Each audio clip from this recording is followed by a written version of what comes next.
پیغمبر علیه الصلاۃ والسلام جون تیر کړی دی، کور مو، ښځې مو، بچی مو، کاروبار مو، همدغسې معاشره او هغې کې اوسېده او ژوند یې تېره. د هغه نه وروسته صحابه کرامو د هغه په نقش قدم باندې هغسې ناشنا مخلوق د اسمانه نو راغلی، ودونه یې کړي، بچي یې مو، کاروبارونه یې مو، حجره جومات یې مو. هغوی د پیغمبر علیه السلام ژوند ته کتل چې پیغمبر علیه السلام څنګه ژوند تېر کړی دی، موږ به هغسې ژوند تېرو. او خو بیا داسې عاشقانو پیغمبر علیه الصلاۃ والسلام په ټول ژوند کې تر مرګه پورې دوه ټیمه په مړه خېټه باندې روټۍ نه وه خوړلې. حضرت عائشه رضی الله تعالی عنها فرمای وی کله کله به 2 میاشتو کې مونږه 3 میاشتې ولیدې، سپومې به مو لیدې چې 2 میاشتې نه 2 شوې او چې 3 راښکاره شي نو 3 سړي وویني. نو په 2 میاشتو کې به مونږه 3 میاشتې ولیدې، سپومې به مو لیدې چې راوختې. خو زمونږ په نغري کې به چېرته اور بل نه شو. په نغري کې به کله کله چې دی نو شنه و آخر زرغون شو، په کور کې به اور نه بلېده. یو صحابي ته تپوس کوي بیبي ستاسو گزاره پس باندې وه، تاسو به څه کول؟ نو حضرت عائشه رضی الله تعالی عنها ورته فرمایي وایي زمونږ گزاره په 2 تورو څیزونو باندې وه، یو قجوره او یو اوبه چې د لوښي کې پرتې وي نو تورې ښکاري، یا مشکیزه کې پرتې پخوا هغه مشکونه نو تورې ښکاري. وایي په 2 تورو څیزونو باندې زمونږ ګزرانو، یو قجوره اوبه م خوړه او اوبه به مو پسې وڅکلې، بس ټوله ورځ به په هغې تېرېده. دغه د هغوی ژوند و. وروستو زمانه کې صحابه کرامو سره فراخي راله، مالدار صحابه کرام. عبدالرحمن ابن عوف رضی الله تعالی عنہ صحابی دی، بین الاقوامی منډې وي، لوی تاجر، لوی کاروباری، لوی درستخان به خور کړو، قسمه قسم نعمتونه او به پراتو. را بغه او بدرید وته خلق پناستو چې او به قتل د خوراکونو ته او د نعمتونو د الله ته نو په جړا بش. او به فرمایي چې پیغمبر علیه الصلاۃ والسلام په زمانہ کې خدا نو پیغمبر علیه الصلاۃ والسلام کو چرته په مړه خېټه روټه نه وخوړلې او موږ به دا دومره خوراکونه کو د دې غم نه په جړا او دومره ډیر او درد سره به او جړل چې هغه ټول مجلس په سره په جړا شو، هغه ټول به او جړل. کله کله به یا روټه دغه صفات شو، خلکو په جړا باندې شو. یعنی هغه دا نه خو خوله چې موږ د پیغمبر علی السلام نه لګ داسي خجون تیر کو چې څنګه هغه تیر کړی چې اقصی جون موږ هم تیر کو. دا عشق او محبت او ګینه د الله نعمتونه دي، استعمال یې حرام خو نه دي، جائز دي، خو نه دا هغه عشق او محبت چې څنګه جون پیغمبر علی السلام تیر کړی چې د اقصی جون موږ هم تیر. نو صحابه جون زمونږ لپاره یو نمونه ده چې موږ راغوي جون ته وګورو او موږ اقصی جون تیر کو. یو صحابي دی تمیم داری رضی الله تعالی عنہ، مشهور صحابي دی.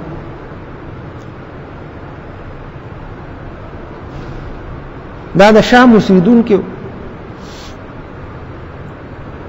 مدینه منوره ته راغی، مسلمان شو، هجرت وکړه د شام نه راغی، نزان سره تیل وروړي.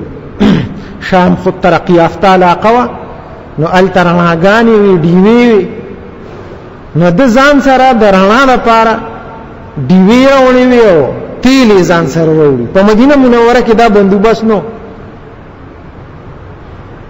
مسجد نبوي ته راغی، شپه تیاره وا چې وی کتل ته خو تیاره ده،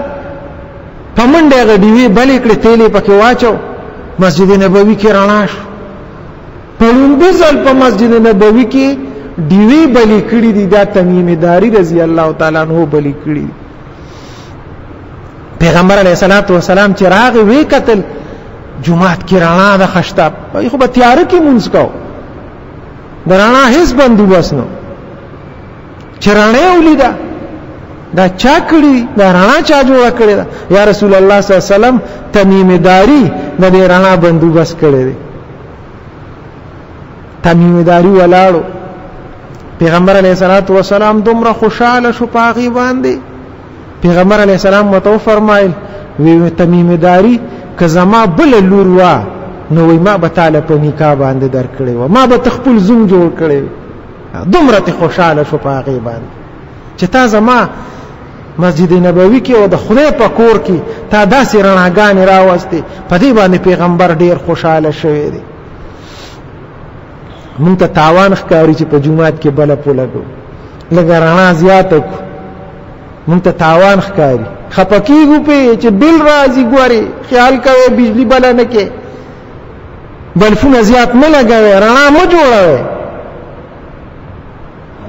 پیغمبر علیه السلام په دې خوشاله شوی قرآن کې الله فرمایي خذو زینتکم عند کل مسجد جمعتون خشته کې زیب و زینت جوړ کې په جمعات کې خشته جمعات جوړ کې مزیدار جمعات جوړ کې پیغمبر علیه السلام په دې باندې ډېر خوشاله شوی دی چې په جمعات کې رڼا ولیده دومره خوشاله چې زه تا خپل زوم جوړو خو که زما لور وي خوا کې یو بل صحابي ولاړو هغه یا رسول الله زما لور کور کې شته کنه دا خو مسافر راغلی و د مشام نه دغه کور مور نو بچی نو خزینه یا رسول الله ستالور کنيشته نو زما لور ستالور ده کنه یا رسول الله راځي کینه نکاح وسره اوتاړي چې دل وادو په حق ټیمه ولا نکاح اوتاړلا او ور واده کړو عجیب خلکو صحابه کرام تمیم داری رضی الله تعالی عنہ دا هغه صحابي دی په بیت الله کې سلورو کسانو په بیت الله کې دنه په یور شپه کې په یو رکعت کې ټول قران مجید لوسته دي دی په پوخ عمر کې ګوره راغلی او مسلمان شوی خو د قران حفظ کو یاد یک هغه سلورو کسانو کې یو حضرت عثمان رضی الله تعالی عنہ یو سعید ابن جبیر رضی الله تعالی عنہ او یو دا تمیم داری دا درې صحابه کرام دوی په یو شپه کې په بیت الله کې په یو رکعت کې ټول قران مجید لوسته او یو امام ابو حنیفه چې زمونږ د مذهب امام دی یو هغه لوسته دي سلورو کسانو په یو رکعت کې په یو شپه کې ټول قران مجید لوسته دونه پوخ قران د یادو د قران حافظو دا روزه چې کله فرض شو نو تراویح د شپې صحابه کرامو پیغمبر علیه السلام شروع کړ صحابه ته وی د شپې به تراویح کوي یعنی د شپې منځ به کوي قیام الليل به کوي د سړو د پاره په خوا به زنانو په جمعاتونو کې منځ کو په دغه وخت کې لا زنانه باندې شوی نه وي نو زنانه به جمعات تراتلی یو طرف کې به ولاړې وي او منځ به کو په تیار وکنه چازلی دي چې خزي دغلته ولاړې دا خورستو دا رڼاګانې رالي نو تیار کې به زنانه راتلی او یو منځ کو نو تراویح جدا جدا کړی د زنانه وی ځان لکړي او د سړو ځان لکړي د سړو د پاره ابی ابن کعب مقرر ک وی تبه د سړو ته تراویح کې او تمیم داری رضی الله تعالی عنہ هغه خزو د پاره مقرر کړی تبه د خزو ته تراویح کې ځکه زنانه مخ کې جمع نشي ورکول نو سړی به ته مخ کې کی نو تمیم داری د زنانه د پاره مقرر ک وی تبه دوی ته امامت کې او تبه دوی تراویح وته کې دا د لوی مرتبه صحابي دي او ډیر زیات عاجز طبيعت پیغمبر علیه السلام جون ته قتل چې دی په کور کې سکی چې زما غسیوک نو یو ځلی لګیاو د اس د پاره دا اوربشي د دینه دا چلکه دا پوسټ کې ته لړکاو او لګیاو هغه ته هغه صفا کولی پوکي به ورکاو نو چاوتوي وی کور کې زنانه شته نور خلک شته غوی به کوي کنه هغه ته نه ما د پیغمبر علیه الصلاۃ والسلام نه د دې اجرونه او ثوابونه لیدلي او ریدلي چې پیغمبر علیه الصلاۃ والسلام فرمایلی دي چې څوک خپل زناور ته کور کې خدمت په خپل کوي نو الله به دومره اجرونه او ثوابونه ولا ورکړي. نه دا زکه کوم او زکه چې زمونږ د دوړو جهان سردار په خپل دا کارونه کوي او پیغمبر علیه الصلاۃ والسلام جامع به په خپل کور کې ګنډلې دا تڼې مړې به په خپل اچولې لو جارو به په کور کې والا زنانو سره به لوخي انزل چینه به په خپل لشله دا پیغمبر علیه السلام دا ټول کارونه دا په خپل په کور کې کړی. نو صحابه باغوی ته قتل او مقصده کول عزت مند دا غوی جند چې څنګه جن پیغمبر علیه السلام تیر کړو دغه سي جن صحابه کرام هم تیر کړو او پیغمبر علیه السلام مونږ ته امت تم دا حکم کړی دی اصحابی کالنجوم بأيهم اقتدیتم اهتدیتم زما صحابه کرام د دې ستورو په شان دي بس کم یو پسې چې تاسو روان شئ بس تاسو په هدایت شئ تاسو په سم لار شئ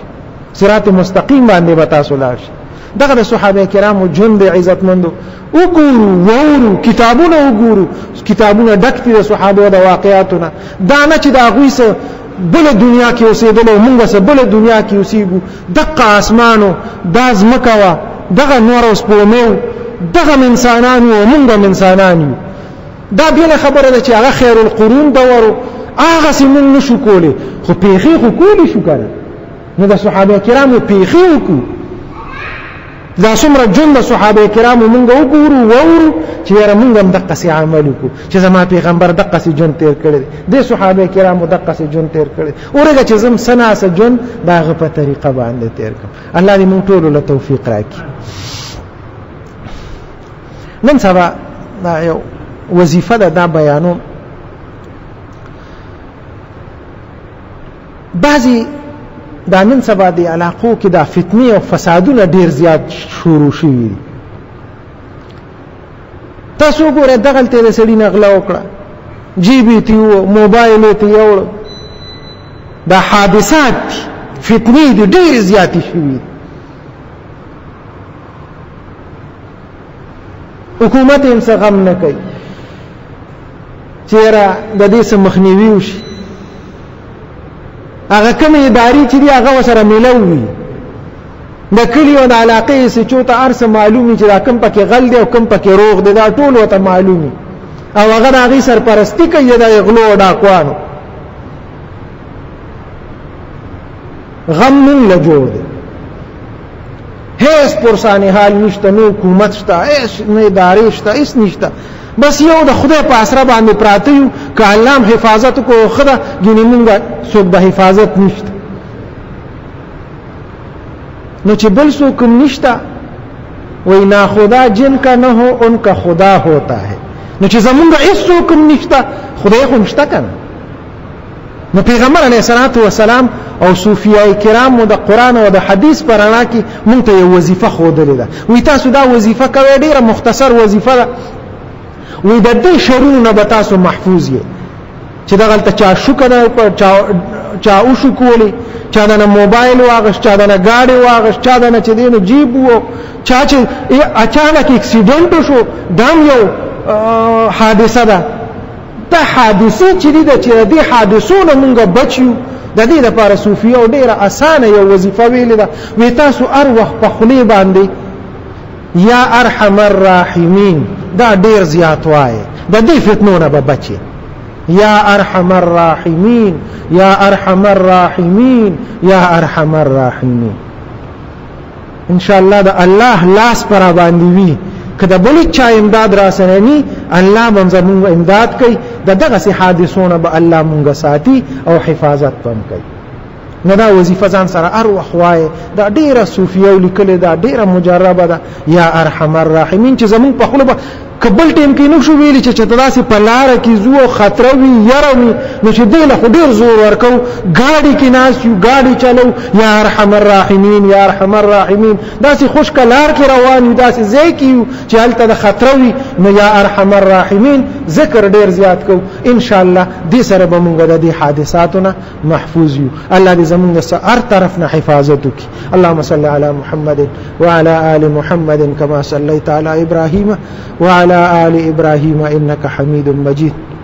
اللهم ربنا آتنا في الدنيا حسنة وفي الآخرة حسنة وقنا عذاب النار یا الله تزمونگا د دنیا او د آخرت کارونه ټول خدای سم کی خدای زمون مردگان د اهل اسلام او بخي خدای بیمارانو تم شفا ورکي د هر قسم آفتونو مصیبتونو نه خدای مون ټول په امان کې وساتي خدای زمونږ مشران نیک عمل صالحه کی خدای کشران د مشرانو تابعدارو ګرځي د هر قسم فتنو نه حفاظت وکي وصلی الله تعالی علی خیر خلقه محمد و آله و اصحابه اجمعین.